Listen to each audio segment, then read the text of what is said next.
bioetanol, Pak. Itu, terima kasih, Pak. Ini menarik, makasih ya. Kami berangkat dari produksi CPO kita 46 juta ton.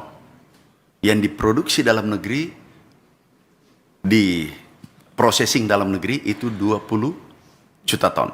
Ekspor kita adalah 26 juta ton. B50 membutuhkan CPO 5,3 juta ton. Ekspor ini nantinya kita tarik 5,3 juta ton, kemudian dijadikan biofuel, jadikan pengganti solar. Kemudian impor kita untuk solar, kita bisa hentikan 5,3 juta ton.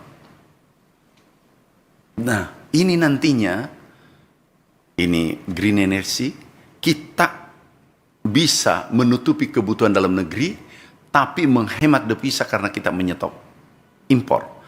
Dan ada yang terpenting, kalau ekspor kita yang dulunya 26 juta, tiba-tiba berkurang 20 juta, harga pasti naik.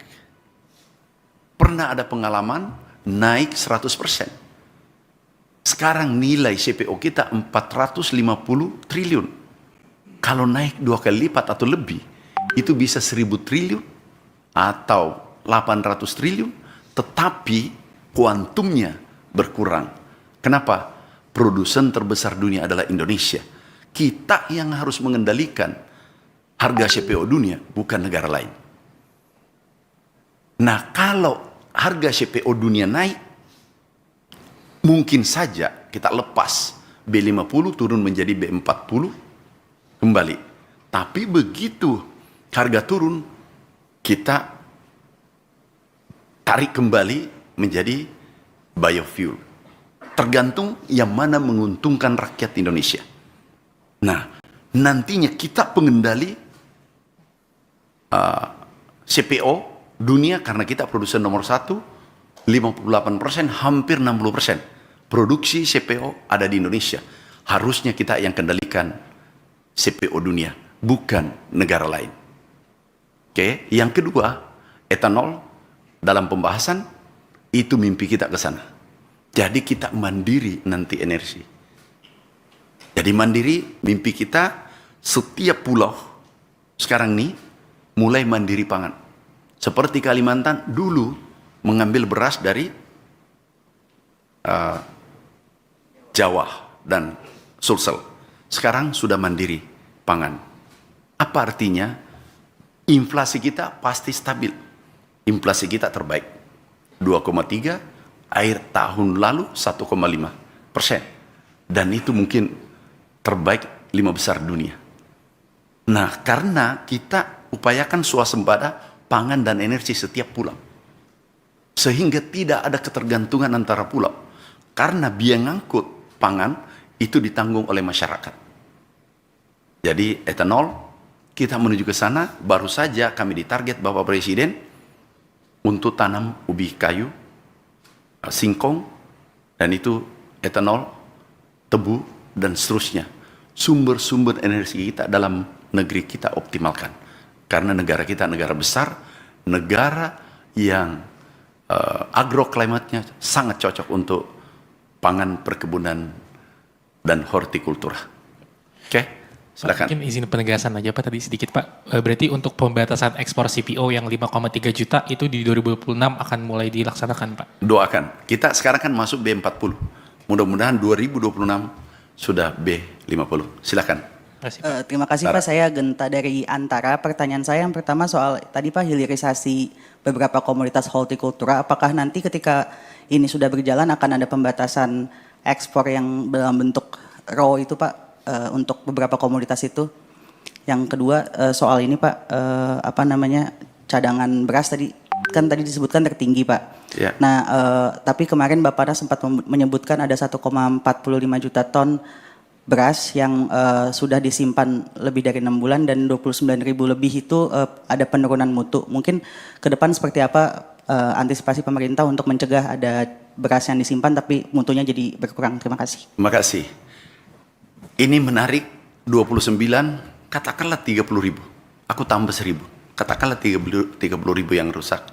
Dari 4,2 juta ton, itu coba dikali 0,30 ribu dibagi 4,2 juta ton, itu 0,071%. Dulu tidak ada rusak, karena berasnya tidak ada, kurang. Nah sekarang banyak beras, sampai sewa gudang 1,2 juta ton kapasitas gudang sekarang. Ini kita mau bangun gudang sekarang. Saya ulangi, sekarang ada rusak 0,071%. Ini yang disorot. Tolong dong sorot yang 4 juta. Itu tidak mudah kita hasilkan itu dalam waktu 1 tahun.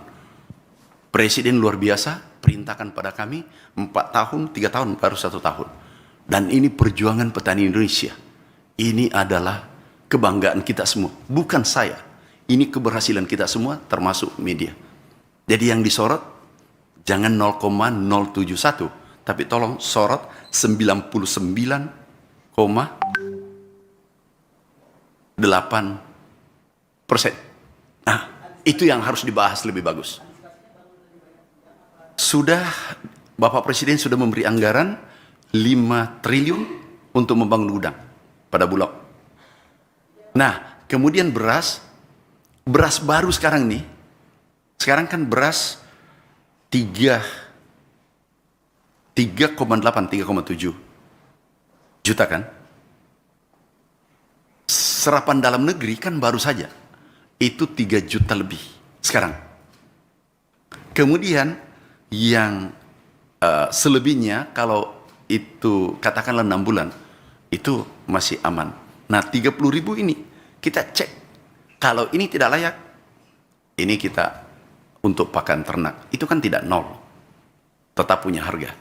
Jadi memang sekarang ada rusak 30 ribu, 29 ribu ya, karena berasnya 4,2 juta ton, dan yang Anda tahu, saudara tahu, ini pertama dalam sejarah Indonesia stoknya 4,2 juta ton selama merdeka. Bulog berdiri tahun 69. Ini pertama dalam sejarah, tidak pernah terjadi.